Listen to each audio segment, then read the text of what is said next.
Welcome back to our YouTube channel. Today we will discuss our last questions that we have given to you, but I don't getting any answers by all of you. I must say that we are providing all of you, that is the unique concepts that you never get anywhere. So please take attention to my concept, our concept, and please give your concerns and take regular classes, and your exercises I have given here, you must be involved on it. So just we discuss our last lecture sentences. हमारे जो last sentences थे वो related to थे imperative sentence. Imperative sentence में जैसे कि यहाँ Naina said let me speak the truth dear brother. अब डियर ब्रदर बोल के उन्होंने इस बात को कहा है, तो डियर ब्रदर क्या हो गए, उसके लिसनर हो गए. तो जो नैना कहेंगी, नैना, तो नैना इनसे क्या कर रही हैं, late me speak the truth. ठीक है, तो उनसे वो इस तरीके से तो हम कहते हैं कि रिक्वेस्ट कर रहे हैं. ठीक है, कि भाई मेरे भाई मुझे सच बोलने दो. ठीक है, नैना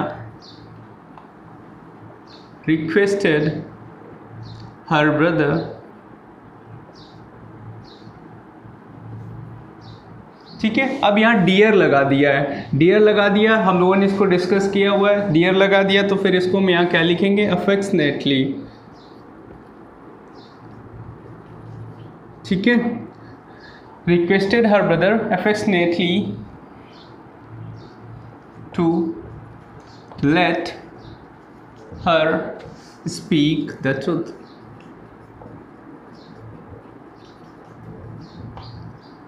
ठीक है, अगर एक चीज़ यहाँ पे देखें तो यहाँ ट्रुथ लिखा हुआ है, ट्रुथ से पहले आर्टिकल द का यूज़ किया गया है. और अगर आप एक सेंटेंस और देखें तो जैसे हम कहते हैं ही टेल अ लाई. लाई से पहले आर्टिकल आ का यूज़ करते हैं और ट्रुथ से पहले हमेशा द का यूज़ करते हैं. इसका लॉजिक क्या आपको पता है? आप लोगों को 2 मिनट सोचें तो बताएं कि आपको क्या इसका लॉजिक हो सकता है कि लाई से पहले आर्टिकल आ यूज़ करते हैं और ट्रुथ से पहले हमेशा द का यूज़ करते हैं. इसके पीछे का क्या कोई कॉन्सेप्ट हो सकता है या केवल ऐसी चीज़ें हैं?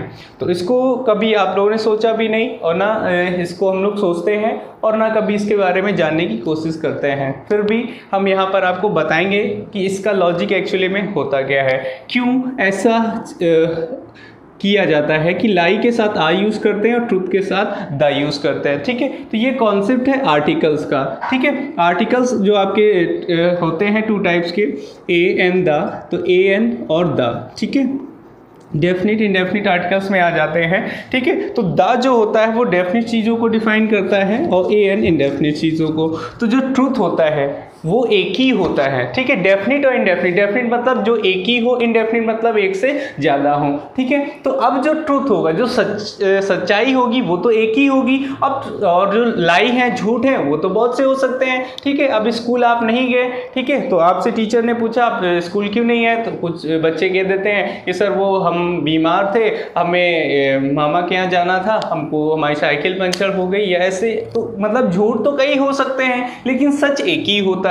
तो सच एक ही होता है और डिफाइंड होता है, इसलिए उसके साथ आर्टिकल ए यूज करते हैं. और लाई जो कि इंडेफिनिट है, क्लियर नहीं है, कितने भी झूठ हो सकते हैं, इसलिए कोई एक. ठीक है, इस चीज यही लॉजिक होता है जिसकी वजह से सारी चीज़ें ली जाती हैं. ठीक है, लेकिन इसके कॉन्सेप्ट को, इन चीज़ों को समझिए, और बेहतरी से हम लोग समझेंगे जब आर्टिकल को समझेंगे. ठीक है, फिर नेक्स्ट आते हैं. शेखर सेड सिट डाउन और लीव टू हर. ठीक है, तो अब शेखर ने कहा सिट डाउन और लीव, उन्होंने उनको ऑर्डर दिया है. ठीक है, तो हम उसी के अकॉर्डिंग ले लेंगे ऑर्डर्ड. शेखर ऑर्डर्ड, किसको ऑर्डर किया है? शेखर ऑर्डर्ड हर. ठीक है, कॉमा इन्वर्टेड कॉमा की जगह हम क्या यूज कर लेंगे, टू. ठीक है, हर टू सिट डाउन और लीव. ठीक है, तो ये हमारा जो लास्ट लेक्चर से रिलेटेड सेंटेंसेस जो हमने दिए थे उनका डिस्कशन हो गया. अब हम आगे अपने सेंटेंसेस टॉपिक को आगे बढ़ाते हुए आज हम डिस्कस करेंगे एक्सक्लेमेटरी सेंटेंस के बारे में. ठीक है, चलिए अब देखते हैं हम लोग आगे के कॉन्सेप्ट्स. चलिए अब हम लोग डिस्कस करते हैं एक्सक्लामेटरी सेंटेंसेस के बारे में। नेक्स्ट टॉपिक हमारा एक्सक्लामेटरी सेंटेंसेस, ठीक है। तो एक्सक्लामेटरी सेंटेंस जो होता है उसमें हम लोग क्या करते हैं, क्या उसका फंक्शन होता है, तो हम लोगों ने देखा हुआ है जो सेंटेंसेस के parts of sentences, types of sentences हमने बताए हैं। जो भी पहली बार हमारे लेक्चर को देख रहा है वो हमारे प्लेलिस्ट में जा सकता है और वहाँ पे टाइप्स ऑफ सेंटेंसेस में इस कॉन्सेप्ट को समझ सकता है। तो जो एक्सक्लामेटरी सेंटेंस होते हैं वहां पे हम लोग डिफाइन करने की कोशिश करते हैं हमारी सडन फीलिंग को, ठीक है। हमारी सडन फीलिंग क्या क्या होती है उनको समझ लेते हैं। तो हमारी सडन फीलिंग जो होती हैं उनको डिफाइन करते हैं। तो जो एक्सक्लामेटरी सेंटेंस होते हैं इनका जो स्ट्रक्चर होता है वो 2 टाइप से होता है। एक जो होता है उसमें आप इंटरजेक्शन, उसकी स्टार्टिंग में आपको एक तो इंटरजेक्शन देखने को मिलेगा और दूसरा इसमें आपको क्वेश्चन वर्ड नजर आएगा, ठीक है। तो एक्सक्लामेटरी जो सेंटेंसेस होते हैं उनके स्ट्रक्चर 2 तरह से होते हैं। एक जहाँ पे आपको देखने को मिलेगा इंटरजेक्शन स्टार्टिंग में, उसके बाद का सारा सेंटेंस वैसे ही रहता है, और एक में आपको क्वेश्चन वर्ड देखने को मिलेगा, ठीक है। तो इनका कैसे चेंजमेंट करना है उसको हम समझते हैं। पहले हम लोग समझते हैं टाइप को, इंटरजेक्शन, जिनके पहले इंटरजेक्शन दिया जाता है। तो हम एक सेंटेंस ले लेते हैं, जैसे हमने कह दिया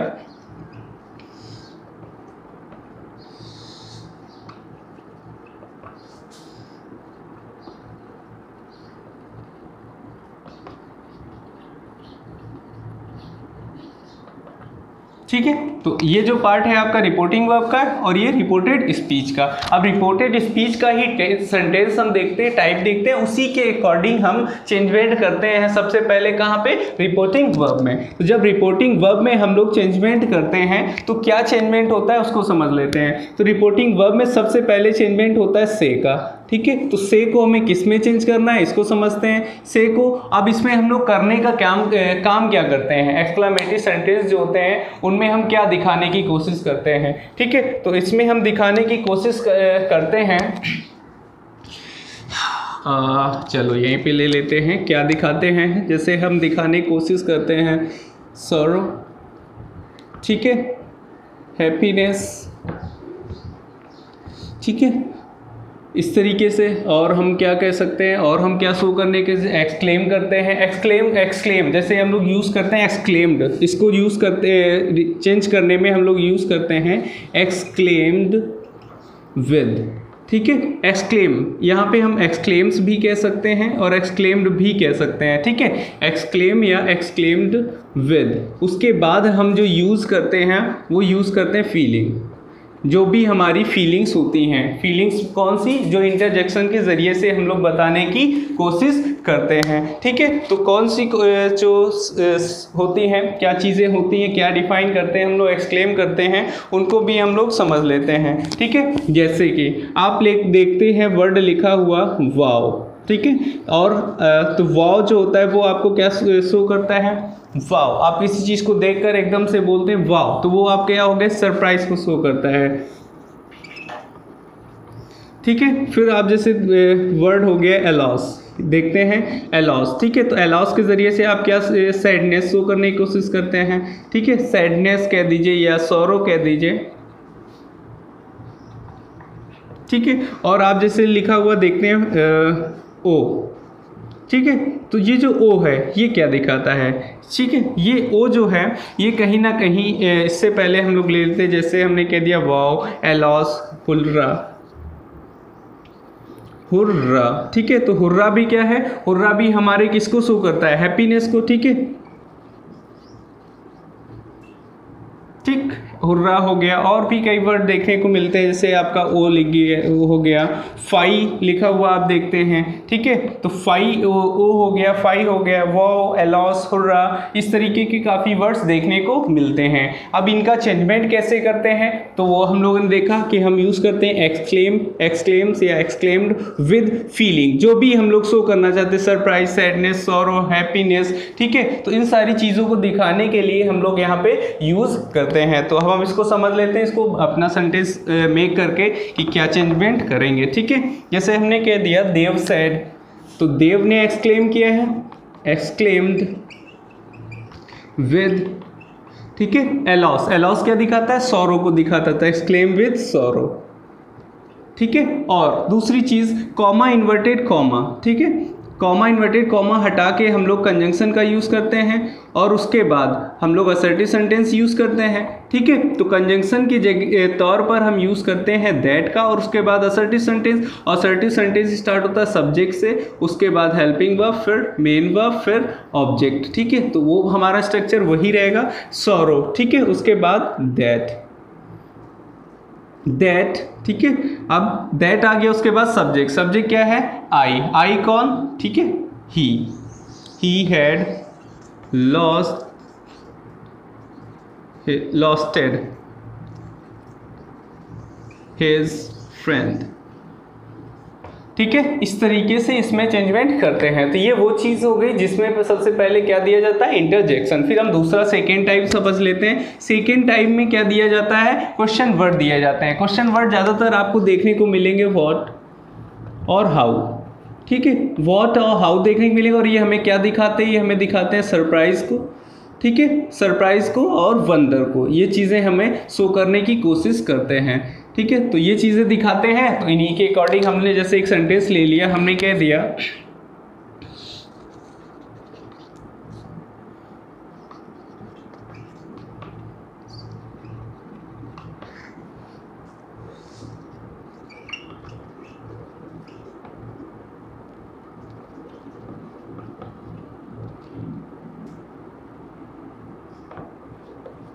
ठीक है। इस तरीके का सेंटेंस होता है। अगर हम लोग यहाँ देखें तो इसका स्ट्रक्चर जो होता है, सबसे पहले क्वेश्चन वर्ड दिया जाता है, उसके बाद या तो आपको लिखा हुआ मिलेगा, क्वेश्चन वर्ड के बाद या तो सब्जेक्ट लिखा हुआ मिलेगा या ऑब्जेक्ट लिखा हुआ मिलता है, उसके बाद, ठीक है। फिर अगर ऑब्जेक्ट लिखा है, ऑब्जेक्ट सब्जेक्ट लिखा हुआ मिलेगा, फिर आपको क्वेश्चन के लास्ट में लिखा हुआ मिलता है हेल्पिंग वर्ब, ठीक है। और इस तरीके का ये सेंटेंस आपको नजर आएगा यहाँ पे। अब इसको चेंजमेंट कैसे करना होता है? अब इनके द्वारा हम दिखाने की क्या कोशिश करते हैं, ठीक है। व्हाट और हाउ जो क्वेश्चन वर्ड होते हैं ये दिखाने का काम करते हैं। सरप्राइज या वंडर, तो हम एक्सक्लेम कर रहे हैं सरप्राइज और वंडर, तो हम उसको चेंजमेंट भी वैसे ही कर लेंगे। राम एक्सक्लेम्ड विद सरप्राइज,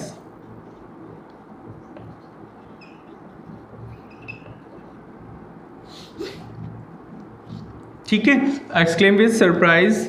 अब जो ये क्वेश्चन वर्ड होता है, यहाँ पे तो क्वेश्चन वर्ड है, लेकिन जब इसको हम चेंज करते हैं तो ये क्वेश्चन वर्ड शो नहीं किया जाता, लिखा नहीं जाता। क्यों नहीं लिखा जाता है? क्योंकि यही वो वर्ड है जो हमें सरप्राइज और वंडर दिखा रहे हैं, तो उसको तो हमने इसके चेंज कर लिया है, तो उसमें चेंज कर लिया है, तो फिर हमें इसे लिखने की जरूरत नहीं है, ठीक है। तो हम क्या लिखेंगे? हम एक्सक्लेम विद सरप्राइज दैट, ठीक है। अब ये दिस किस में चेंज हो जाएगा? दैट में। That was a nice car, ठीक है। तो ये जो दैट हुआ, अब यहाँ पे दो बार दैट आप देख रहे हैं तो हो सकते हैं कंफ्यूज हो जाए। तो ये जो दैट है ये आपका कंजंक्शन का काम कर रहा है और ये जो दैट है ये दिस का कन्वर्ट कर दिया। क्यों कन्वर्ट कर दिया? क्योंकि यहाँ पे आपकी जो रिपोर्टिंग वर्ब है पास्ट है, तो पास्ट में होने की वजह से हमारा हमने देखा हुआ था दिस दैट वगैरह जो चेंजमेंट होते हैं उनको भी हमने डिफाइन किया है। तो ये आपका एक्सक्लेमेटरी सेंटेंसेस जो भी चेंजमेंट इनमें होता है उसको समझ लिया, इतना नोट डाउन करें। फिर हम इसकी नेक्स्ट टाइप के बारे में समझते हैं, उसको भी देखते हैं उसके क्या कॉन्सेप्ट्स हैं। चलिए अब हम लोग समझते हैं एक नेक्स्ट टाइप को, ऑप्टेटिव सेंटेंस के बारे में, ठीक है। तो जो ऑप्टेटिव सेंटेंस होते हैं इनका जो फंक्शन होता है, इनका फंक्शन क्या होता है? इनका फंक्शन होता है प्रे,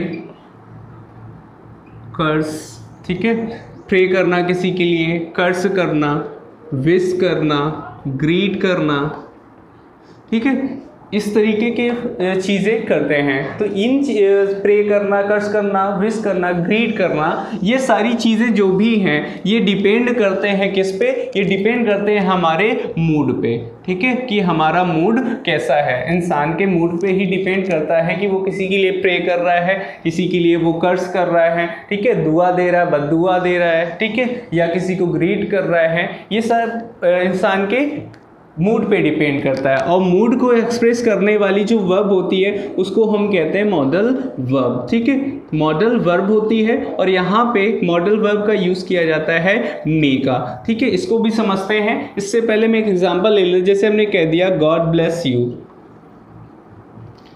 ठीक है, गॉड ब्लेस यू। ठीक है, अब ये क्या है, हम किसी के लिए विश कर रहे हैं। ठीक है, तो किसी के लिए विश कर रहे हैं, हमारे मूड पे डिपेंड करता है। तो इस मूड को शो करने के लिए, मूड को शो करने का काम कौन करता है, मॉडल वर्ब करती है। मॉडल वर्ब कौन सी यूज करते हैं हम लोग, मे का यूज करते हैं। तो ये जो सेंटेंस में कभी कभी क्या आप देखते हो लिखा हुआ होता है, कभी देखते हैं कि नहीं लिखा होता है। ठीक है, लेकिन एक्चुअली बात कहें तो हम लोग बोलचाल में यूज नहीं करते हैं, लेकिन ये कंपलसरी होता है लिखा होना। ठीक है, क्योंकि यही है जो हमारे मूड को शो करेगा कि हमारा मूड कैसा है, प्रे, कर्स, विश, ग्रीट वगैरह ये सारी चीजें। तो अब अगर हम चेंजमेंट को समझें, ठीक है, जैसे हमने एक एग्जांपल ले लिया, हमने बोल दिया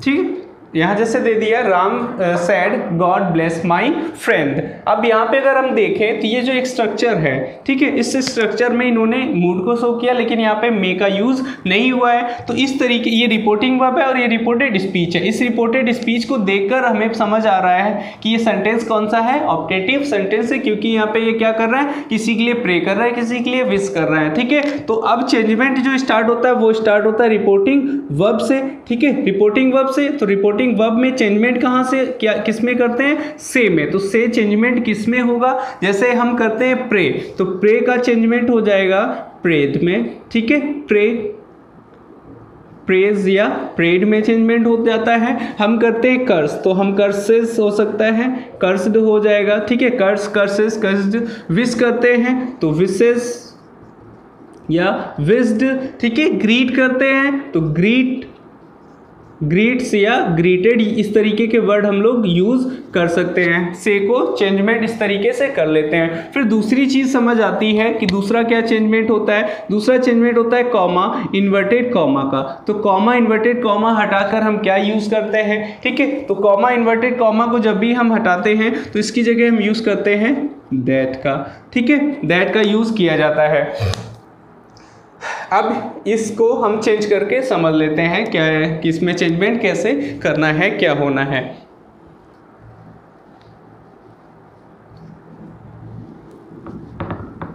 चलिए, जैसे हमने कह दिया गॉड ब्लेस माई फ्रेंड। अभी आप किसके लिए क्या कर रहे हैं, प्रे कर रहे हैं। तो राम प्रेड, राम प्रेड क्या कि कॉमा, इन्वर्टेड कॉमा की जगह दैट। ठीक है, अब अगर आप देखें तो गॉड ब्लेस माई फ्रेंड, अब ये आपके मूड को रिफ्लेक्ट कर रहा है, मूड को शो कर रहा है। और मूड को शो करने के लिए वर्ब का यूज किया जाता है मे का। ठीक है, तो अगर हम लोग समझें तो ये हमारी कंजंक्शन हुआ। कंजंक्शन के बाद हम लिखते हैं असर्टिव सेंटेंस, और असर्टिव सेंटेंस का स्टार्टिंग होता है सब्जेक्ट से, और सब्जेक्ट इसका क्या है, गॉड। ठीक है, तो अब यहाँ पे अगर हम देखें तो चेंजमेंट जो होगा तो दैट गॉड, उसके बाद होता है यूज हेल्पिंग वर्ब का। हेल्पिंग वर्ब की जगह हम यूज क्या करेंगे, मे का। तो अगर यहाँ पास्ट फॉर्म है तो पास्ट के अकॉर्डिंग यहाँ क्या हो जाएगा, might.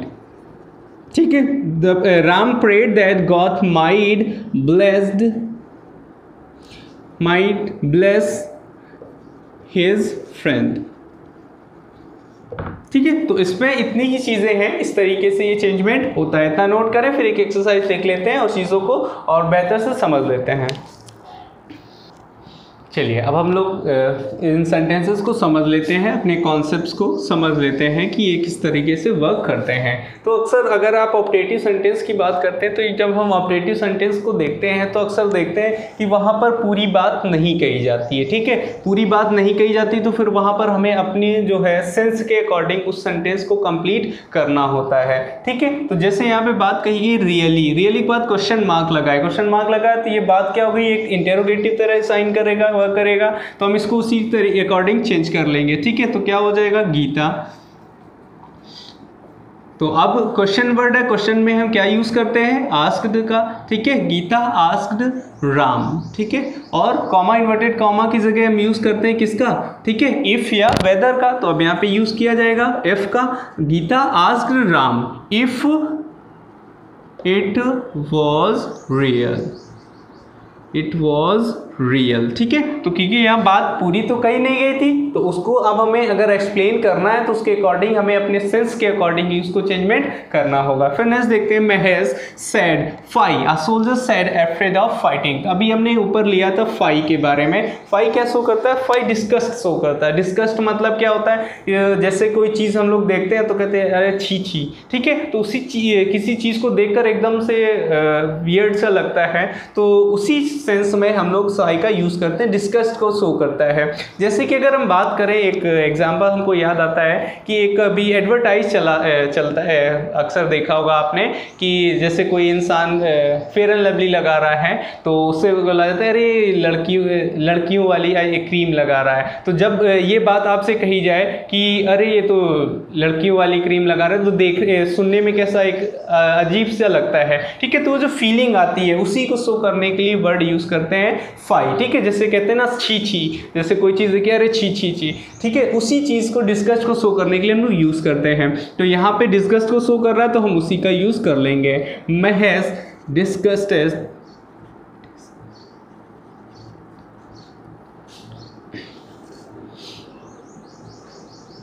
that a soldier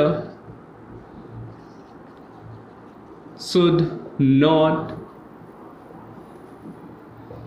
be afraid of fighting। ठीक है, तो ये हुआ आपका 2 सेंटेंसेस हैं। बाकी 2 सेंटेंसेस आपके लिए, आप घर से ट्राई करें और कमेंट सेक्शन में आप कमेंट कर सकते हैं अपने आंसर्स को।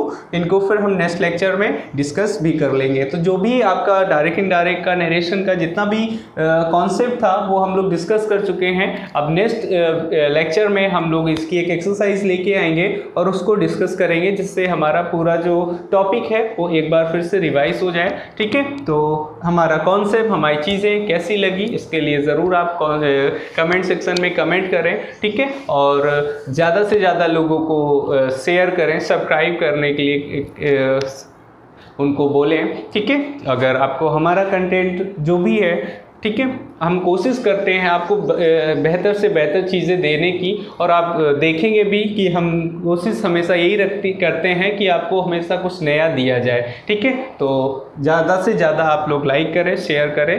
तो आज के लिए थैंक यू।